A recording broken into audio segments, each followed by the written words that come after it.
ಸಮೇತ ಐತೆ ಏನು ಬರ್ಲಿ ಪೊಲೀಸ್ ಅವರು.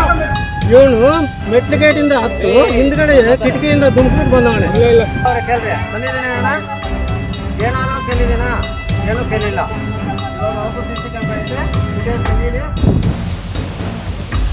ಏನಂತ ಹೀಗೆ ಗೃಹಿಣಿಯ ಮನೆಯೊಳಗೆ ಸಿಕ್ಕಿಬಿದ್ದ ಯುವಕ, ಸುತ್ತ ನಿಂತ ಸಂಬಂಧಿಕರು ಹಾಗೂ ಸಾರ್ವಜನಿಕರು ಕಂಬಕ್ಕೆ ಕಟ್ಟಿದ ದೃಶ್ಯ ಈ ಎಲ್ಲವೂ ಕಂಡು ಬಂದಿತ್ತು ಚಿಕ್ಕಬಳ್ಳಾಪುರ ನಗರದಲ್ಲಿ. ಹೌದು, ಚಿಕ್ಕಬಳ್ಳಾಪುರ ನಗರ ನಿವಾಸಿ ರಘು ಎಂಬ ಯುವಕ ತಾನು ಗೃಹಿಣಿಯ ಕರೆ ಮೇರೆಗೆ ಮನೆಗೆ ಬಂದಿದ್ದೆ ಎಂದು ಹೇಳುತ್ತಿದ್ದಾನೆ. ಆದರೆ ಮನೆಯ ಸಂಬಂಧಿಕರು ಮಾತ್ರ ಯುವಕನ ಮೇಲೆ ಕಳ್ಳತನದ ಶಂಕೆ ವ್ಯಕ್ತಪಡಿಸಿ ಹಿಡಿದು ಕಟ್ಟಿ ಪೊಲೀಸರಿಗೆ ಮಾಹಿತಿ ನೀಡಿದ್ದಾರೆ.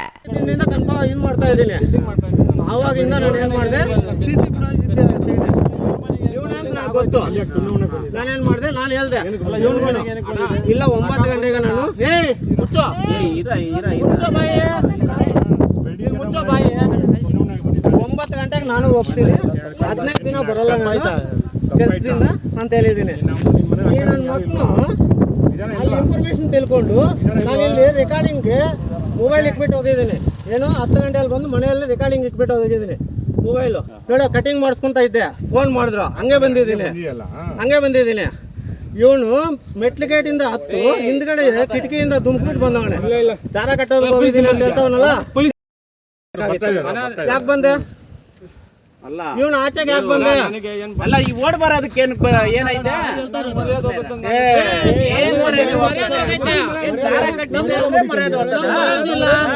ನಾವು ಗುಡ್ಸ ಹಾಕೊಂಡಿದೀವ,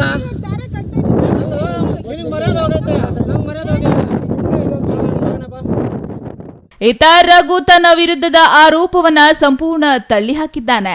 ತಾನು ಯಾರ ಮನೆಯಲ್ಲೂ ಕಳ್ಳತನ ಮಾಡಲು ಹೋಗಿಲ್ಲ, ಪರಿಚಯದ ಹಿನ್ನೆಲೆಯಲ್ಲಿ ಮನೆಗೆ ಬಂದಿದ್ದೆ, ಪರಿಸ್ಥಿತಿ ಬದಲಾದ ನಂತರ ತನ್ನ ಮೇಲೆ ಸುಳ್ಳು ಆರೋಪ ಮಾಡಲಾಗುತ್ತಿದೆ ಎಂದು ಹೇಳಿಕೊಳ್ಳುತ್ತಿದ್ದಾನೆ.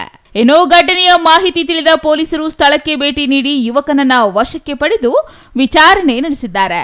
ಗೃಹಿಣಿ, ಯುವಕ ಹಾಗೂ ಸಂಬಂಧಿಕರ ಹೇಳಿಕೆಗಳನ್ನ ದಾಖಲಿಸಿಕೊಂಡಿರುವ ಪೊಲೀಸರು ಎಲ್ಲ ಆಯಾಮಗಳಲ್ಲೂ ತನಿಖೆ ಮುಂದುವರೆಸಿದ್ದಾರೆ. ನನ್ನ ಹೆಸರು ರಘು ಅಂತ, ಚಿಕ್ಕಬಳ್ಳಾಪುರದಲ್ಲೇ ಇರೋದು. ಮೇಸ್ತ್ರಿ ಕೆಲಸ ಮಾಡ್ತಾ ಇದೆ, ಗಾರೆ ಕೆಲಸಕ್ಕೆ ಹೋಗ್ತಾ ಇದೆ. ಅಲ್ಲೊಂದು ಬಿಲ್ಡಿಂಗ್ ಮಾಡ್ತಾ ಇದೆ.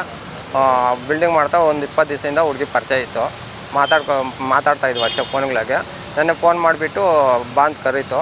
ನಾನು ಹೋಗಿದ್ದಕ್ಕೆ ಅವರು ಮನೆಗೆ ಬಂದು ಅವರು ಎಲ್ಲ ಒಂದು ಮೊಬೈಲ್ ತಗೊಂಡ್ಬಂದು ಡೌಟ್ ಬಂದುಬಿಟ್ಟು ಅವ್ರಿಗೆ ಮೊಬೈಲ್ ರೆಕಾರ್ಡಿಗೆ ಬಿಟ್ಟಾರೆ. ಆ ರೆಕಾರ್ಡಿಗೆ ಅವರು ಕೇಳಿಸ್ಕೊಂಡಿದ್ದಾರೆ. ಅವ್ರಿಗೇ ಫೋನ್ ಮಾಡಿ ನಾನು ಕರೆದಿರೋದು ಎಲ್ಲ ರೆಕಾರ್ಡು ಕರ್ಸ್ಕೊಂಡ್ಬಿಟ್ಟು ಅವ್ರು ನನ್ನ ರೂಮಾಗೆ ಹೋಗಿದ ತಕ್ಷಣ ಅವ್ರು ಬಂದರು. ಅವ್ರ ಅಮ್ಮನೂ ಅವ್ರ ಅತ್ತೆನೂ ಅವರ ಅತ್ತಿಗೆ ಬಂದುಬಿಟ್ಟು ನನ್ನ ಬಾಗ್ಲಾಕಕ್ಕೆ ಹಿಡ್ಕೊಳಕ್ಕೆ ಬಂದರು. ಅವರು ಹಿಡ್ಕೊಳಕ್ಕೆ ಬಂದಿದ್ದ ತಕ್ಷಣ ನಾನು ಗೇಟ್ ಹಾಕಿಬಿಟ್ಟಿದ್ರು. ನಾನು ಮನೆ ಮೇಲಿಂದ ಹೋಗ್ಬಿಟ್ಟು ದುಮ್ಬಿಟ್ಟು ಓಡೋಗಿದ್ದ ತಕ್ಷಣ ಅವರು ಹೆಣ್ಮಕ್ಳೆಲ್ಲ ಹಿಡ್ಕೊಳಕ್ಕಾಗಲಿಲ್ಲ. ಅಲ್ಲಿ ಎಲ್ಲರಿಗೂ ಕೂಗ್ಕೊಂಡ್ಬಿಟ್ರು, ಕಳ್ಳ ಅಂತ. ನಾನು ಹಂಗೂ ಭಯ ಆಗಿಬಿಟ್ಟು ನಾನು ಓಡೋಗಿದ್ದ ತಕ್ಷಣ ಒಂದು 30 ಜನ ಬಂದುಬಿಟ್ಟು ನಾನು ಚೆನ್ನಾಗಿ ಹೊಡೆದಿದ್ದಾರೆ. ಫಸ್ಟ್ ಹೊಡೆದ್ಬಿಟ್ಟು ಆಮೇಲೆ ಬಂದು ಕಂಬಕ್ಕೆ ಕಟ್ಟಾಕಿದ್ದಾರೆ. ಸರ್ ಗಾರೆ ಕೆಲಸ ಮಾಡ್ತಾರೆ, ಅಲ್ಲೇ ಪಕ್ಕ ಬಿಲ್ಡಿಂಗಲ್ಲೇ ಇದ್ದಿದ್ದು. ನಮ್ಮ ಲೇಬರ್ ಇರ್ತಾಯಿದ್ರು, ಆ ಲೇಬರ್ ಹತ್ರ ಬರ್ತಾಯಿದ್ರು. ಬಂದು ಮಾತಾಡ್ಕೊಂಡು ಅವ್ರ ಹತ್ರ ಕೂತ್ಕೊಂಡ್ರೆ ನಾನು ಬಿಲ್ಡಿಂಗ್ ಹತ್ರಕ್ಕೆ ಹೋಗೋದು, ಅಲ್ಲಿ ಕೆಲಸದವ್ರು ಬಿಟ್ಟು ಅವ್ರ ಹತ್ರ ಕೆಲಸ ಹೇಳ್ಬಿಟ್ಟು ಹೋಗ್ತಾ ಇದ್ದೆ. ಅವ್ರಿಗೆ ಅವಾಗ ಹಣ ಊಟ ಆಯಿತು ಹಂಗೆ ಹಿಂಗೆ ಅಂತ ಪರಿಚಯ ಮಾಡಿಕೊಂಡು ಇದಾಗಿದ್ದು ಅಷ್ಟೇ. ಸುಮ್ಮನೆ ಮಾತಾಡೋಕ್ಕಂತ ಕರಿತಾ ಇದ್ದೀವಿ. ಅವರು 4 ಲಕ್ಷ ದುಡ್ಡು ತಗೊಂಡು ಹೋಗಿದ್ದಾರಂತೆ. ಇದಾಗಿದೆ. ಇಲ್ಲ ಸರ್, ಮುಟ್ಟಿಲ್ಲ ಸರ್, ಪರಿಚಯ ಇತ್ತು ಸರ್. ಅದೇ ಹಿಂಗೆ ಬಂದಿದ್ದಾರಲ್ಲ, ದುಡ್ಡು ಇದು ಮಾಡ್ಕೊಳೋಣಂತ 4 ಲಕ್ಷ ಕಳ್ಳ ಅಂತ ಪ್ರೂಫ್ ಮಾಡಿದ್ದಾರಲ್ಲ, ಅದರಿಂದ ಇದು ಮಾಡಿದ್ದಾರೆ. ಅದೇ ನಾನು ಓಡೋದ್ನಲ್ಲ, ಅಲ್ಲಿಂದ ಓಡೋಗಿದ ತಕ್ಷಣ ಕಳ್ಳ ಅಂತ ಎಲ್ಲರೂ ಇದು ಮಾಡಿಬಿಟ್ರು. ಕಳ್ಳನೇನು ಅಂದ್ಬಿಟ್ಟು ಅವರು ಮನೆ ತಗ ಬಂದು ಕಟ್ಟಾಕ್ಬಿಟ್ಟು 4 ಲಕ್ಷ ದುಡ್ಡು ಎತ್ಕೊಂಡು ಹೋಗಿದ್ದಾರೆ ಅಂತ ಹೇಳಿ ಆಮೇಲೆ ಅಷ್ಟೇ ಸರ್ ಅಲ್ಲಿ ಬಂದಿದ್ದು ಪೊಲೀಸರು ಕರ್ಕೊಂಡ್ಬಂದ್ರು. ಸದ್ಯ ಈ ಘಟನೆಯ ವಿಡಿಯೋ ಸಾಮಾಜಿಕ ಜಾಲತಾಣಗಳಲ್ಲಿ ವೈರಲ್ ಆಗಿದ್ದು ಪ್ರಕರಣ ಹಲವು ಪ್ರಶ್ನೆಗಳನ್ನ ಹುಟ್ಟುಹಾಕಿದೆ.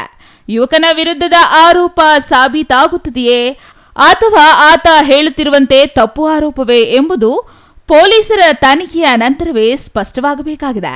ಒಟ್ಟಾರೆ ಸಾಮಾಜಿಕ ಜಾಲತಾಣದಲ್ಲಿ ವೈರಲ್ ಆಗಿರುವ ಈ ವಿಡಿಯೋ ಸಾಕಷ್ಟು ಚರ್ಚೆಗೆ ಕಾರಣವಾಗಿದೆ. ಆದರೆ ವೈರಲ್ ದೃಶ್ಯಗಳಿಗಿಂತ ಪೊಲೀಸ್ ತನಿಖೆಯೇ ಸತ್ಯಾಂಶವನ್ನ ಹೊರತರುವ ನಿರೀಕ್ಷೆ ಇದೆ.